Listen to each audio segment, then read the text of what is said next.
ಸ್ವಾಭಿಮಾನಿಗಳಾಗಿ ಶೋಷಿತ ಸಮುದಾಯದವರು ಸಮಾಜದಲ್ಲಿ ಬಲಿಷ್ಠವಾಗಿ ನಿಂತಿದ್ದಾರೆ ಅಂತ ಇದ್ರೆ ನಮ್ಮ ಒಂದು ಭಾರತದ ಸಂವಿಧಾನವೇ ಕಾರಣ. ಎಮರ್ಜೆನ್ಸಿಯನ್ನು ಹೇರುವ ಮುಖಾಂತರ ಸಂವಿಧಾನ ತಿದ್ದುಪಡಿ ಮಾಡುವ ಮುಖಾಂತರ ಸಂವಿಧಾನದ ಕಗ್ಗೊಲೆಯನ್ನು ಮಾಡಿದ್ದಾರೆ. ಸಂವಿಧಾನದ ಚೌಕಟ್ಟಿನೊಳಗೆ ಬದುಕನ್ನು ಕಟ್ಟಿಕೊಂಡಲ್ಲಿ ನಮ್ಮ ಭಾರತದ ಪ್ರಭುತ್ವ ಅದು ಸರ್ವಶ್ರೇಷ್ಠವಾಗ್ತದೆ, ವಿಶ್ವಕ್ಕೆ ಗುರುವಾಗ್ತದೆ ಅಂತ ಹೇಳುವಂಥ ಆ ವಿಶಿಷ್ಟ ಸಂವಿಧಾನವನ್ನು ರಚಿಸಿದಂತಹ ಸರ್ ನಮಸ್ತೆ. ಈ ಅಂಬೇಡ್ಕರ್ ಮತ್ತು ಸಂವಿಧಾನ ಈ ಎರಡರ ಬಗ್ಗೆ ನಿಮ್ಮ ಒಂದು ಅಭಿಪ್ರಾಯ? ಅಂಬೇಡ್ಕರ್ ನಮಗೆಲ್ಲರಿಗೂ ದೇವರ ಸಮಾನ. ನಾವೆಲ್ಲರೂ ಪರಿಶಿಷ್ಟ ಜಾತಿಯ ಬೊಮ್ಮದ ಸಮುದಾಯದವ. ನಾನು ಎಲ್ರಿಗೂ ದೇವರ ಸಮಾನ.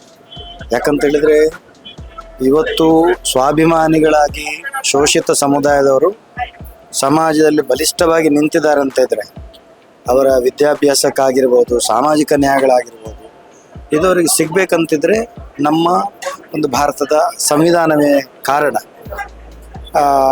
ಇದರಲ್ಲಿ ವಿಶೇಷ ಅಂತ ಹೇಳಿದರೆ ಈ ಸಂವಿಧಾನದ ಏನು ಶೋಷಿತರಿಗೆ ಇರುವಂತಹ ಅವಕಾಶಗಳಿದ್ದಾವೆ ಅದವರ ರಕ್ಷಣೆಗೆ ಇರುವಂಥದ್ದು, ಆ ರಕ್ಷಣೆಗೆ ಇರುವಂಥ ಏನು ವಿಭಾಗಗಳಿದ್ದಾವೆ ಅದನ್ನು ದುರುಪಯೋಗ ಮಾಡದೆ ಅದನ್ನು ಸಂರಕ್ಷಣೆ ಮಾಡುವುದು ಕೂಡ ಪರಿಶಿಷ್ಟದ ಕರ್ತವ್ಯ. ಮತ್ತು ಸಂವಿಧಾನದ ತಿದ್ದುಪಡಿ ಇದರ ಬಗ್ಗೆ ಪರಿಪೂರ್ಣ ಮಾಹಿತಿ, ಪೂರ್ಣ ಓದಿನ ಜ್ಞಾನ ಇದ್ದವರಲ್ಲ, ನಾವೆಲ್ಲ ಕಲಾಜ್ಞಾನ ಇದ್ದವರು. ಆದ್ದರಿಂದ ಇದರ ಬಗ್ಗೆ ಪರಿಪೂರ್ಣವಾದಂಥ ಮಾಹಿತಿಯನ್ನು ಆ ಇಡೀ ಸಂವಿಧಾನವನ್ನು ಓದಿ ಅರ್ಥವಿಸುವಷ್ಟು ವಿದ್ಯಾವಂತರು ನಮ್ಮಲ್ಲಿಲ್ಲದಿದ್ದರೂ ಕೂಡ ಇಂತಹ ಕಾರ್ಯಕ್ರಮಗಳಲ್ಲಿ ನಮಗೆ ಅದು ತುಂಬ ಅರ್ಥ ಆಯಿತು. ಎಲ್ಲಿ ಸಂವಿಧಾನದ ಎಷ್ಟು ಬದಲಾವಣೆ ಯಾರಿಂದ ಆಗಿದೆ, ಬದಲಾವಣೆ ಯಾವುದಾಗಿದೆ, ಬದಲಾವಣೆ ಯಾವುದು ಅಗತ್ಯವಾದ ಬದಲಾವಣೆ ಆಗಿದೆ, ಯಾವ ಬದಲಾವಣೆಯಿಂದ ಸಮಾಜಕ್ಕೆ ತೊಡಕಾಗಿದೆ ಅನ್ನೋದನ್ನು ಬಹಳ ಸ್ಪಷ್ಟವಾಗಿ ಇವತ್ತಿನ ಕಾರ್ಯಕ್ರಮದಲ್ಲಿ ತೋರಿಸಿಕೊಟ್ಟಿದ್ದಾರೆ. ಸಂವಿಧಾನದ ಅವಮಾನ ಅಂತ ಪದಗಳನ್ನು ನಾವು ಇತ್ತೀಚೆಗೆ ರಾಜಕೀಯ ಪಕ್ಷಗಳಲ್ಲಿ ಕೇಳ್ತಾ ಇರ್ತೇವೆ. ನಿಜವಾಗಿ ಸಂವಿಧಾನಕ್ಕೆ ಅವಮಾನ ಮಾಡಿದವರು ಯಾರು? ಇದರ ಬಗ್ಗೆ ಏನು ಹೇಳ್ತಾರೆ? ಸಂವಿಧಾನಕ್ಕೆ ಅವಮಾನ ಮಾಡಿದವರು ಯಾರು ಅಂತ ನಾವೀಗ ಹೇಳಲಿಕ್ಕೆ ಆಗೋದಿಲ್ಲ. ಸಮಾಜಕ್ಕೆ ಗೊತ್ತಿದೆ ಅಂತ ಅರಿತುಕೊಂಡು ಹೇಳಬೇಕಷ್ಟೆ. ಯಾಕಂದ್ರೆ ನಾನು ನಿಷ್ಠೂರವಾಗಿ ಹೇಳೋದಂತಿದ್ರೆ ಅಂಬೇಡ್ಕರ್ ಯಾವ ಸಂವಿಧಾನವನ್ನ ಸಮಾಜಕ್ಕೆ ಕೊಟ್ಟಿದ್ದಾರೋ ಅದನ್ನು ಸ್ವಾರ್ಥ ಸಾಧನೆಗೋಸ್ಕರ ಯಾರು ಬದಲಾವಣೆ ಮಾಡ್ತಾರೋ, ತನ್ನ ಪೀಠವನ್ನು ಗಟ್ಟಿಪಡಿಸೋದಕ್ಕೋಸ್ಕರ ಯಾರು ಬದಲಾವಣೆಯನ್ನು ಮಾಡ್ತಾರೋ, ಅಷ್ಟು ಮಾತ್ರವಲ್ಲ ತನ್ನ ಚಿಂತನೆಗಳನ್ನು ಇನ್ನೊಬ್ಬನ ತಲೆ ಮೇಲೆ ಹೇರುವುದಕ್ಕೆ ಯಾರು ಬದಲಾವಣೆ ಮಾಡ್ತಾರೋ ಅವರು ಅಪರಾಧಿಗಳು, ಅವರು ಸರಿಯಲ್ಲ. ಸಮಾಜಕ್ಕೋಸ್ಕರ, ರಾಷ್ಟ್ರದ ರಕ್ಷಣೆಗೋಸ್ಕರ ಬದಲಾವಣೆ ಮಾಡಿದ್ದನ್ನು ಸರಿಪಡಿಸುವ ರೀತಿಯಲ್ಲಿ ಬದಲಾವಣೆ ಮಾಡ್ತಾರೆ ಅವರು ನಿಜವಾದ ದೇಶಪ್ರೇಮಿ. ಇವತ್ತಿನ ಒಂದು ಉತ್ತಮ ಕಾರ್ಯಕ್ರಮ, ಸಂವಿಧಾನವನ್ನ ಅದೆಷ್ಟು 78 ಬಾರಿ ತಿದ್ದುಪಡಿ, 106 ಬಾರಿ ತಿದ್ದುಪಡಿ ಆಗಿದೆ. ಅದರಲ್ಲಿ ಹೆಚ್ಚಿನ ಬಾರಿ ತಿದ್ದುಪಡಿ ಮಾಡಿದ್ದು ಪ್ರಾರಂಭ ಮಾಡಿದ್ದು ಇಂದಿರಾ ಗಾಂಧಿಯವರು ಎಮರ್ಜೆನ್ಸಿಯನ್ನು ಹೇರುವ ಮುಖಾಂತರ ಸಂವಿಧಾನ ತಿದ್ದುಪಡಿ ಮಾಡುವ ಮುಖಾಂತರ ಸಂವಿಧಾನದ ಕಗ್ಗೊಲೆಯನ್ನು ಮಾಡಿದ್ದಾರೆ. ಆದರೆ BJP ಏನು ನರೇಂದ್ರ ಮೋದಿಜಿಯವರ ಮಾಡಿದ ತಿದ್ದುಪಡಿಯಲ್ಲಿ ಈ ದೇಶಕ್ಕೆ, ಈ ಸಂವಿಧಾನಕ್ಕೆ ಗೌರವ ಕೊಡುವಂಥ ಕೆಲಸವನ್ನು ಮಾಡಿದ್ದಾರೆ. ಯಾವುದೇ ಕಾರಣಕ್ಕೆ ಭಾರತೀಯ ಜನತಾ ಪಾರ್ಟಿಯ ಸ್ವಾರ್ಥ ಅಥವಾ ನರೇಂದ್ರ ಮೋದಿಜಿಯವರ ಸ್ವಾರ್ಥ ಇಲ್ಲಿ ಕಂಡು ಬಂದಿಲ್ಲ.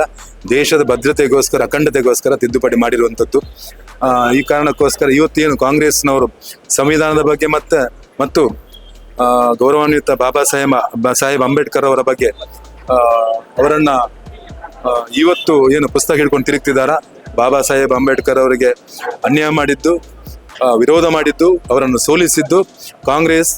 ಆ ಮುಖಾಂತರ ಅವರಿಗೆ ಯಾವುದೇ ನೈತಿಕ ಹಕ್ಕಿಲ್ಲ.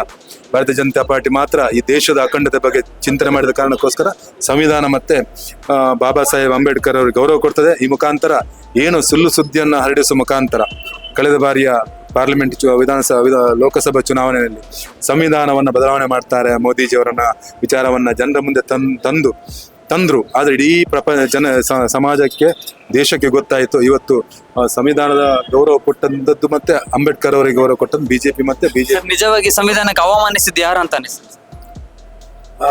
ಕಾಂಗ್ರೆಸ್ ಅವಮಾನಿಸಿದ್ದು. ಸಂವಿಧಾನಕ್ಕೆ ಅವಮಾನಿಸುವುದರ ಜೊತೆಗೆ ಅವರ ಸ್ವಾರ್ಥಕ್ಕೋಸ್ಕರ ಸಂವಿಧಾನವನ್ನು ತಿದ್ದುಪಡಿ ಮಾಡಿದ್ದಾರೆ ಅನ್ನುವಂಥದ್ದು ಜಗಜ್ಜಾಹೀರಾಗಿದೆ. ಈ ಮುಖಾಂತರ ಸಮಾಜದ ಎಲ್ಲ ಜನರು ಏನು ಕಾಂಗ್ರೆಸ್ನವರ ಈ ಹುನ್ನಾರವನ್ನ ಪ್ರತಿಭಟಿಸಬೇಕು, ವಿರೋಧಿಸಬೇಕು.